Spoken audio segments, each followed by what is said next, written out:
Welcome back to High Gain Guitar Academy. I'm Neil, and today we're going to work on switching chords.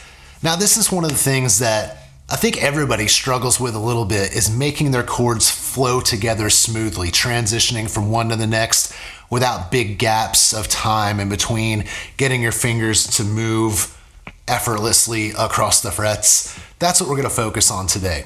And I've got a few tricks that I like to learn that have definitely helped me continuously. Like a lot of these things, these fundamental skills that you develop early on with your guitar playing, you carry with you through the years. Like I've been playing guitar for about 108 years now, and I still practice the chord switching and keeping my transition smooth all the time, right? So that's what we're gonna do today. Now at this point, let's say that you've memorized all of your major and minor chords, okay? Your basic happy and sad chords. But getting them to transition to one another smoothly, that's where you're falling short. So what I like to do is act like there's a really low ceiling, okay? Act like you're a giant in a tiny house and you can't stand up or you'll hit your head. So you've got to kind of like crawl to the next place. And that's what our fingers are gonna do.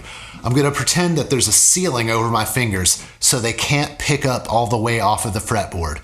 When your fingers leave the fretboard, that's adding time to getting back to the fretboard, right? We need to cut down on the amount of space in between these chords. So basically, by acting like there's a ceiling above my fingers, they kind of have to bear crawl from fret to fret. Now, not only does this cut down on time in between the chords, but it's also going to force you to kind of feel your way across. Sometimes I'll just drag my fingers across the strings to the next ones, and it kind of gives me a sense of feeling my way, which is going to help you to not have to look at your fingers as much, because the goal is to be able to play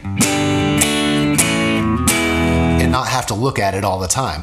So by feeling your way across the strings and keeping a low ceiling, that's really going to help you with both things, cutting down on time and also not having to look at your hands as often. So that's the first tip I'm going to offer you. So let's say I'm going from a G chord to a D chord. I'm going to use the low ceiling. So instead of doing this, right, we pick our fingers all the way off of the fretboard so we can see everything and put our fingers back. I get it, I understand, but once we've practiced enough times to where we kind of know where those frets need to be, where those fingers need to be, then we can cut down on that amount of space. So the low ceiling, see? I'm hardly picking my fingers up off the fretboard at all. Now, the next thing, in some cases, some fingers won't need to pick up off of the fretboard at all. I call this a common finger. So some chords have a common finger, one that doesn't have to move at all, okay? So an example would be from an E major to a C.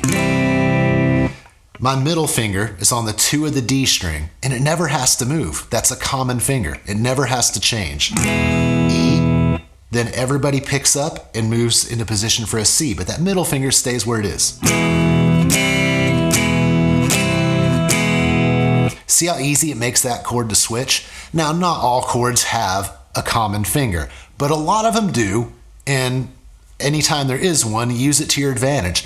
Not only is it one less finger to move, but it also acts as kind of a pivot to help you get to the next chord. In basketball, when someone passes you the ball, you can't travel with the ball. Once you've stopped, you can only move one foot. One foot has to stay in place. So that's like my pivot foot, right? So that's kind of the same idea for me. One finger will stay in place and kind of center the other. So everyone else can move, but that one will stay there. Now, as I've mentioned, not every chord has a common finger. Plenty of them don't. So at that point, what's an easier way to get from chord to chord? I do something called focus finger. So when I change to certain chords, sometimes there's a dominant finger that leads the charge, that gets everybody else to where they're going. Now, after I've practiced a chord shape enough, and I know the chord pretty well, transitioning being the only thing I really need to work on, getting to that next chord should be pretty easy if I can cut down on the amount of things I'm focusing on at once. So if I have a focus finger and I can just pay attention to that one finger and where it's going. The other ones, through muscle memory in practicing that chord, will kind of follow. They'll follow suit and get in their places once the focus finger is in place. For example, when I play a G chord, for me, personally, the middle finger going to the 3 of the E string, that's my focus finger. That one kind of tells me I'm doing a G chord because it's a little bit different than all the other chords. So once that middle finger is there, everybody else kind of knows where to go. All the other fingers just kind of settle into place because the main finger is where it needs to be, okay? Now, a lot of the time, the focus finger will end up being the root note of a chord, the note that the chord starts from. But in the case that the root note isn't a fretted note, I will focus on a different one. So let me give you an example. If I were to go to a D chord, the D note is an open string. There's nothing for me to hold down. So when I'm transitioning to that, personally, I look at the focus finger as my ring finger on the 3 of the B. And then my pointer and middle fingers on the 2nd fret of the G and E, they kind of just know where to go from muscle memory, from practicing the D chord. But for me, as long as I can get that ring finger into place, the other ones seem to know where to go now. So that can also cut down on milliseconds of time. And when you think about a millisecond, oh, it's so short. But they stack up. And in a situation where you're being held to a tempo in a song, you need to get there on time. So those milliseconds really count.